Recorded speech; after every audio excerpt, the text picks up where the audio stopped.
നമസ്കാരം. കേരളം 65ാം പിറവി ആഘോഷിക്കുന്ന ഈ സുദിനത്തിൽ നമുക്കേവർക്കും ഒരു കേരളീയനായതിൽ അഭിമാനിക്കാം. കൊച്ചി, തിരുവിതാംകൂർ, മലബാർ എന്നീ പ്രദേശങ്ങൾ കൂട്ടിച്ചേർത്തുകൊണ്ട് അറബിക്കടലിനോട് ചേർന്നുകൊണ്ടാണ് നമ്മുടെ കൊച്ചു സംസ്ഥാനം ഭാഷാടിസ്ഥാനത്തിൽ മലയാളിയുടെ കേരളമായി രൂപം കൊണ്ടത് 1956 നവംബർ 1-നാണ്.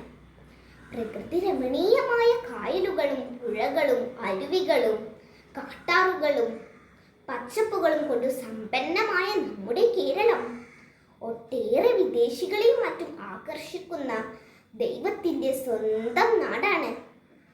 മാതൃഭാഷയായ മലയാളം പെറ്റമ്മയും മറ്റു ഭാഷകൾ പോറ്റമ്മയുമാണെന്ന് പാടിപ്പുകഴ്ത്തിയ വള്ളത്തോൾ നാരായണ മേനോനും തുഞ്ചനും കുഞ്ചനും സമ്പന്നമാക്കിയ നമ്മുടെ കേരളം ഒട്ടേറെ ധന്യ പ്രതിഭകളുടെ സ്പർശനത്താൽ അനുഗ്രഹീതമാണ്. വിദ്യാഭ്യാസ മേഖലയിലും ആരോഗ്യ മേഖലയിലും ഇന്ത്യയിലെ മറ്റു സംസ്ഥാനങ്ങൾക്ക് മാതൃകയാണ്. തിരുവനന്തപുരം മുതൽ കാസർഗോഡ് വരെ വ്യാപിച്ചു കിടക്കുന്ന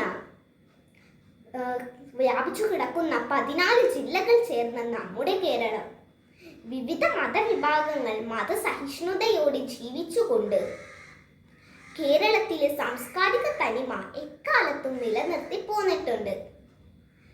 2 പ്രളയങ്ങളെ ഒത്തൊരുമിച്ച് അതിജീവിച്ച നമ്മൾ കോവിഡ് മഹാമാരിയെ പുത്തൻ പ്രതീക്ഷകളോടെ മറികടക്കുന്ന നമുക്കേവർക്കും നവകേരള ശില്പികളാകാം.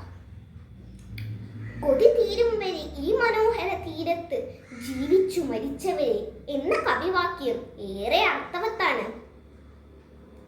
ഒരു കേരളീയനായതിൻ്റെ അഭിമാനത്തോടെ ഏവർക്കും എൻ്റെ ഹൃദയം നിറഞ്ഞ കേരളപ്പിറവി ദിനാശംസകൾ. നന്ദി, നമസ്കാരം.